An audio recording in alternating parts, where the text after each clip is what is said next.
Alright, this is how far Mike and I got. There's batteries in there. There's 2 batteries on each side. This piece here is a maybe. But there's the cart. We're not sure about anything. But the batteries fit. So I'm going to try to secure these pieces here like that, and that piece there, and that piece. They're like the curbs, my best description, like a curb on the side of a road. That's gonna hold the batteries in place. They'll need some kind of zip tie or some shit on top, but the clearance here is like non-existent. The battery up at the front, like, it can't move. And like this shit here at the back, like, it's a miracle it fits, is the point. I mean, that's like, it's nothing. So, I gotta set those in stone. I'm gonna do that with epoxy right now. And that'll set the batteries in place.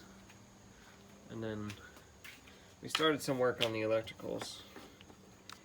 Made up some heat shrink fucking crimp terminals. These 2 jumpers are gonna series the 2 banks, and then there'll be 2 banks at 24 volts, and we're gonna parallel them together. So the thing should have plenty of guts, and some gravity helps in the back too, because I remember the kid driving this thing only weighs 10 pounds. So 40 pounds of batteries should give some traction to these. I think the batteries are good. I'm not sure. Sorry, I think the motors are good. Motor and gear train. I know it runs. I don't know. It could like skip or something. There could be problems there, but that's all replaceable. Anyways, we cut a bunch of material out,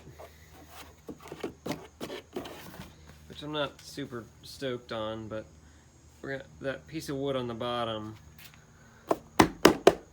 that's plenty of support added. I don't know, heck it, just find out.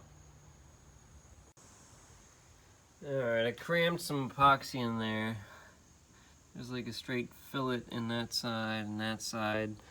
That should lock up the aft portion of that, and then wherever I was able to get the tongue depressor, there's that I don't know. That'll probably hold it kind of central-isk. I'll let that cure, and then I'll drop this thing out, and then figure out from there. All right, some time's passed. It kind of looks the same, but now that shape is cemented in. It's been glued all up. And then, you see we got six mounting points. 1, 2, 3 on each side.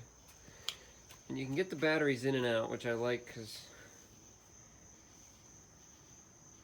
you can put the base plate in place and then add the weight. It does make it more difficult to secure them, and I'm starting to threaten to think I'm just going to glue them down. Next guy's just got to drop it out, but it just falls straight out. I'll make sure the wiring detaches in here somewhere, so you can detach the wiring, and then you can drop the whole plate out with the batteries on it, and then do what you gotta do. Replace batteries or recycle or whatever. We'll see. Next step's paint.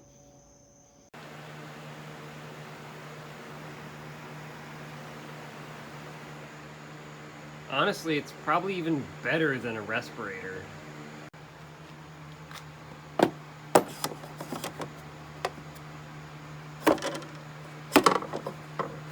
Just about fits. You're gonna delete a little plastic, but it'll go. Alright, we got the kit in, finally. I say finally, it was less than a week. We got all kinds of stuff. That's the main boxes. This is a little, I'd say fuse block, but it's not fused, so maybe just a power distribution block. Got a regular old manual relay on it, and this thing just has, I guess, heat sinking and I don't know, just doing switching in there, something that generates heat. Big old resistor down here. This is what you can put into a Power Wheels to give it a slow stop if you want to do a real quick and dirty thing. There's the control panel, which is, you know, pretty minuscule. I don't know, the picture had it just zoomed in. They put the dimensions online though. So I've got to mount that. It does not look weather safe whatsoever, so I've got to hide that pretty well.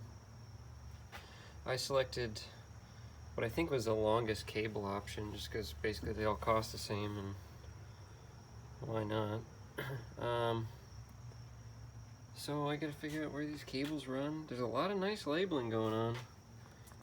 Look at that. Pedal hookup, adjustment knobs, 24-volt charging port, and I got the charger and I got an LED kit for it, so we'll be cramming that stuff in too at the end. But right now I'm just gonna figure out where to mount this portion.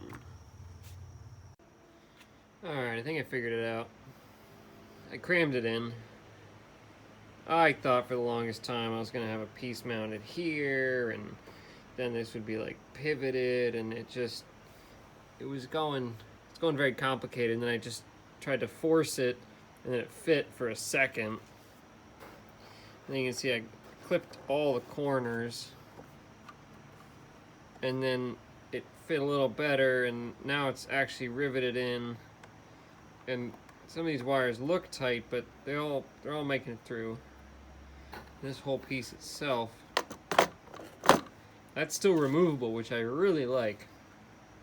I like you can just pull the whole thing out, because these rivets are, you know, semi-permanent. You can drill them out, but anyways, I think that's the mounting location for that. These cables got to be routed yet, obviously, but I'm happy to be sitting here. All right, we've made it farther. Huge rat's nest, but it's honestly not too bad. Yes, hit the pedal. There it is. Wheel spin.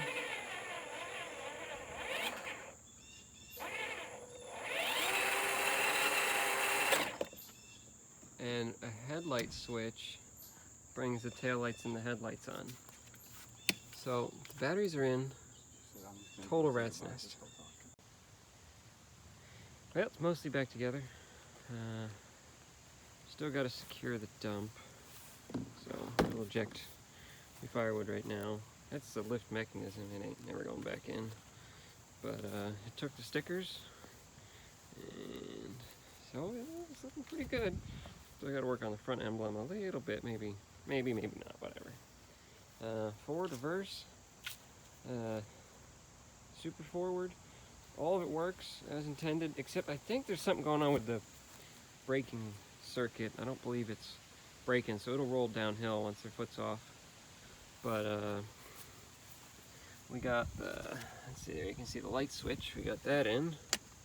The light switch also turns on LED display. Right now we got 24.9 volts, and we ended up jamming the lights down there, and the headlights fit in the stock location, and a little heat gun and some motivation. There's a fuse mounted down there, more like a circuit breaker, and the charger's right there. And that's all there is to it. Got a little kid riding around on it. I think it worked out.